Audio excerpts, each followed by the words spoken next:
Hello Kathden fans! So ito na nga ha, trending itong pagbuhat ni Sir Alden sa isang babae.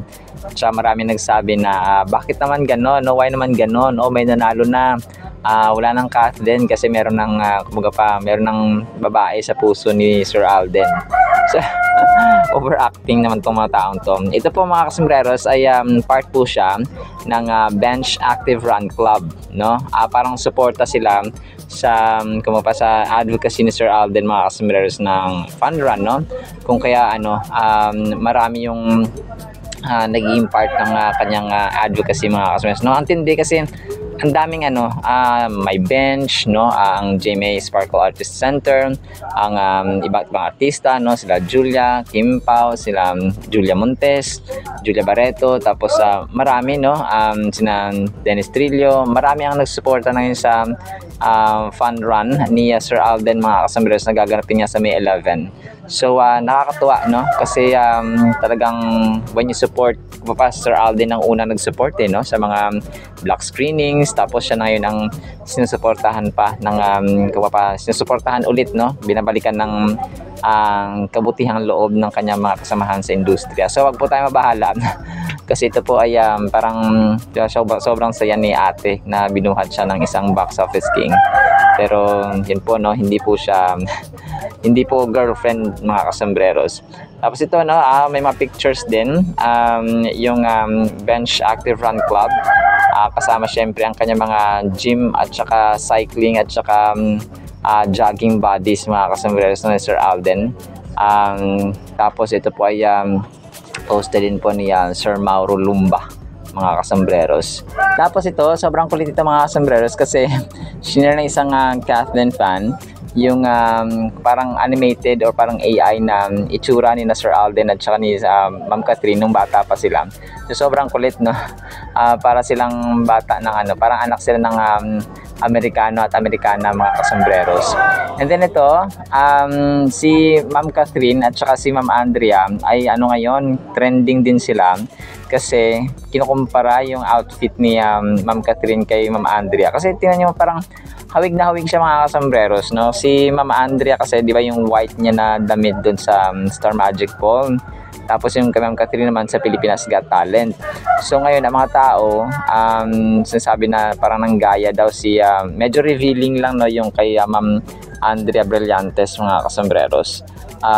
So yun, no, parang sabi nila na nanggaya daw si Ma'am Andrea Brillantes kay Ma'am Catherine Bernardo mga kasembreros dito sa outfit na ito. Pero siguro nagkataon lang, no? Pero kayo, ano po ang inyong point of view dito mga kasembreros sa sinasabi ng mga tao?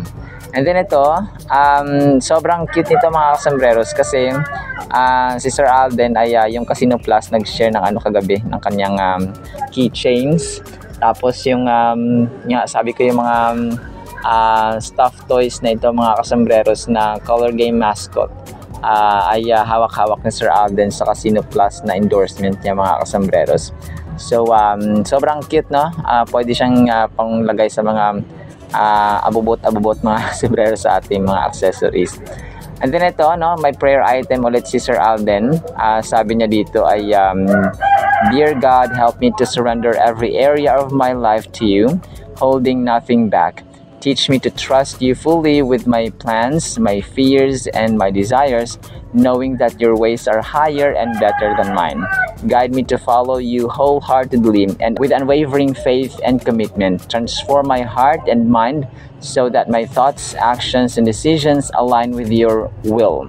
May my life be a reflection of your love and grace as I walk in obedience to you. In Jesus' name, Amen. Amen. So, amen talaga ang Pops Alden. So, and then ito, Instagram story ni Alden mga kasembreros ng kanyang running shoes. So, Nike mga kasembreros, runner alerts. So, mahilig talaga siya sa pero nga, no, may kulay green mga kasembreros ang kanyang sapatos, no. Favorite color ni Ma'am Catherine. Dati kasi, di ba, white lang talaga yung gusto niya. Talagang white, no. Ever since white yung gusto niya mga kasembreros na kulay ng sapatos kasi malinis, no? Pero ito may kulay green na siya, mga kasombreros. So baka nag-usap sila ni Mrs. Wilkerson na lalagyan ko ng paborito mong kulay, ha, para hindi ganong halata, ganon. Hindi, joke lang po, pinapatawa ko lang po kayo, mga kasombreros. And then ito, last item natin ito, mga kasombreros, para lang sa vlog na ito, sa July or sa April 26, dito po sina Pops Alden, mga kasombreros, sa SMX Convention Center sa Davao. Pero malayo po ito sa amin, mga kasombreros, sa SM Lanang Premier Activity Center, no, 10 AM. Part po ito ng BDO Fiesta Special Edition. So with Alden Richards. Tapos kasama niya dito, alam ko sina Bubay, sina Donita Nose, at saka si Ma'am Bel Mariano, mga kasombreros, at saka si MC Atlasi. So sa April 26, 2025, no, 3 PM po yan, mga kasombreros. So fiesta doon, and Alden Richards has been invited na dumating po or dumalo sa kanilang pagse-celebrate or pagdiriwang. Alright, so naman po sa ating Captain items, sana po ay pangyan po natin ng Word of God. At para po sa ating Word of God, mga kasombreros, ay sobrang ganda po nito. Ang title po natin, Buhay at Patay. Bakit kaya ganito ang title natin? Ecclesiastes 9:4, but for him who is joined to all the living, there is hope. Yung mga buhay pa. For a living dog is better than a dead lion. Sa Tagalog po, ngunit habang nabubuhay ang tao, ay di siya dapat mawala ng pag-asa. Ganun pala. Ang asong buhay ay mas mainam kaysa patay na leon. So kaya ang title natin, mga kasmas, ay Buhay at Patay. Ang Ecclesiastes po ay mangangaral sa Tagalog at written or sinulat ni King Solomon na anak ni Haring David. So ang Proverbs, ang Ecclesiastes, mga kasombreros, no, gaya na mention ko nung nakaraan, ang Proverbs po at saka ang Psalms. Ang Proverbs ay kawikaan, di ba? So magtuturo ito at magdadagdag sa ating kaalaman. Instructions, counsel, advice, no, recommendations, and kumbaga pa warnings yung Proverbs. Kung kaya napakagandang basahin din po ang Proverbs, mga kasombreros. Yung Psalms or Book of Psalms, mga awit or salmo, yun ang magpapalapit sa atin at mas makilala natin ang Diyos, tapos combined by Proverbs, mga kasombreros. And I wanna add this Ecclesiastes, mga kasombreros, or mga ngaral, kasi written by the wisest man sa Biblia, mga kasombreros, that is Solomon. So ito po bilang mga ngaral nga, no, sabi niya dito ay sa ating verse po, ngunit habang nabubuhay ang tao ay di siya dapat mawala ng pag-asa. Ang verse na ito ay about the idea na yung habang buhay tayo ay marami pang may offers na hope, mga kasombreros, offers, opportunities, and chances ng pag-asa. Kasi nga, di ba, habang buhay ay may pag-asa. And yung mga possibilities, mga chances, ay posible pa, mga kasombreros. So kahit na nasa gitna tayo ng mga uncertainties, mga unfairness na mga experiences sa buhay, nararanasan natin na parang unfair ang buhay, parang hindi patas. But God is telling us through this word, mga kasombreros, na habang buhay tayo ay merong pag-asa, no? As the saying goes. So it serves as a powerful reminder that no matter how challenging or despairing our circumstances may seem, to the mere fact that we are breathing and experiencing life means that there is a potential for better thing to come. So yun mga kasombreros, no, may habang may buhay tayo, habang tayo ay nakakagalaw, nakakaplano, nakapag-decide, mga kasombreros, nakaka-work, ay meron talagang pag-asa. So ang verse na ito ay inimbitahan tayo, inaninyahan tayo na i-shift natin yung ating perspective at mag-focus tayo sa present moment natin, tapos i-acknowledge natin yung regalo, no, yung gift of life, mga kasombreros, at mga opportunities sa bawat araw na may hatid na pag-asa, mga kasombreros, ang ating Diyos. So instead of getting bogged down by our difficulties, this verse encourages us to embrace hope and find strength in the belief that the things can and will get better. So may pag-asa talaga, mga kasombreros, at merong liwanag sa gitna ng dilim, or sa there's a light at the end of the tunnel. Ibig sabihin sa likod ng ating problema, ng ating challenges, sa dulo ng ating karera, ng ating paghihirap ay merong pag-asa. So one can find fulfillment in their work by recognizing that the effort and labor they put into their tasks are valuable and meaningful.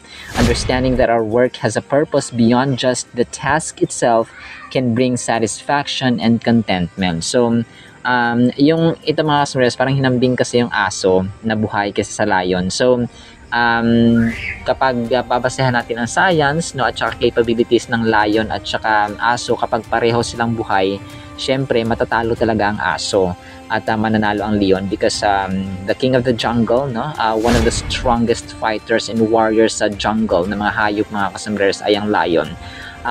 Pero sabi nga dito, kapag patay na ang leon, ay daig pa ito ng asong buhay mga kasumbrero. So same goes with ating pamumuhay or life in general bilang mga tao na merong pag-asa, no, kahit nasa gitna ng madilim at saka problema na tinatahak at kinakaharap natin araw. Maliit man yan, no, at umalaking problema, may pag-asa. So think of life, no, ito yung ating application. Isipin natin ang buhay, yung araw-araw natin mga deadlines, araw-araw natin mga trabaho, routines natin, no, bilang magulang, bilang mga anak, bilang asawa, bilang kapatid, no, bilang miyembro ng pamilya. It's always approaching, no? And Ecclesiastes 9:4 tells us that the clock is ticking for everyone, no matter how many boxes we've checked. So may mga checklist tayo na kapaaraw, itong gagawin ko ngayong araw, ito yung gagawin ko ngayong araw. The clock is ticking. Kumbaga pa, lahat tayo may mga deadlines, lahat tayo may mga limitations or may hanggang dito na may due date. So why wait to spread kindness or fix that broken relationship, no? Bakit pa tayo mag-aantay kung tayo mismo ay pwedeng mag-act, tayo yung pwedeng pagsimulan? Parang sa atin yung magsisimula yung pagbabago ba? So hindi lang dapat natin sa mga politicians ito narinig, kundi sa atin na mga ordinaryong Pilipino, ordinaryong tao dito sa mundong ito na ang pagbabago ay nagsisimula po sa bawat isa at sa atin po iyon sa tahanan. Because the family is the smallest unit in our society. Let every interaction today be purposeful and positive. How will you make today count and align your actions with your values? So yun ang tanong natin, no? Challenge question natin. Paano tayo mabuhay at mag-interact sa buhay or sa circumstances na kinakaharap natin. So gagawin ba nating makabuluhan ang ating araw-araw na pamumuhay at i-align ito sa salita ng Diyos, no, mga kasombrero? So the answer lies on your hand. Alright, so habang buhay pa may pag-asa tayo mga kasombreros.